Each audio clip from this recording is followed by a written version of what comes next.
हाजरा बीबी ने नुमान को बड़ी मोहब्बत से पाला। शोहर बचपन में ही फोत हो गया था और वो सिलाई करके नुमान की तालीम का खर्च निकालती रही।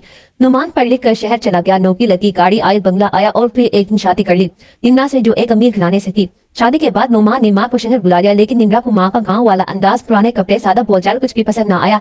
आहिस्ता आहिस्ता निम्रा ने जहर पड़ना शुरू किया। तुम्हारी माँ की वजह से लोग हमें चाहे समझती हैं, अब उनकी जुबानी की बातें छोड़ दो, हम मॉडर्न लोग हैं, उनको किसी और रूम में रख दो, बस खर्च भेजते रहना। नुमान ने माँ से कह दिया, अम्मी आप गाँव वापस चली जाए, यहाँ आपको सुकून नहीं मिलेगा। माँ ने कुछ ना कहा, बस जाते जाती अल्फाज बोली, नुमान तूने माँ की इज्जत नहीं की, अल्लाह तुझे भी इस मुकाम पर लाएगा जहाँ तुझे पुकारने वाला कोई ना होगा। चंद साल बाद नुमान की कंपनी दिवालिया हो गई, निम्रा ने तलाक ली और चली गई। 200 दिन भी किनारा कर लिया। नुमान बीमार हुआ, अस्पताल गया, मगर देखभाल करने वाला कोई ना था। एक दिन वो गांव आया, कमजोर, शिकस्ता, नादिम। माँ का घर बेरान था। लोगों ने बताया हाजरा बीबी तो 2 साल पहले फोत हो गई। आखिर वक्त तक तेरे लिए दुआ करती रही, मगर आखिरी जुमला ये कहा था, मेरी दुआ तो कबूल ना हो, शायद बददुआ ही सुनी गई हो। माँ की खिदमत सिर्फ फर्ज नहीं, नेमत है। जो माँ की कदर नहीं करता वो दुनिया में सब कुछ पाकर भी खाली रहता है। अगर तुम्हारी माँ जिंदा है तो उसके कदमों को जिन्नत न समझो, बल्कि उसे महसूस करो, क्योंकि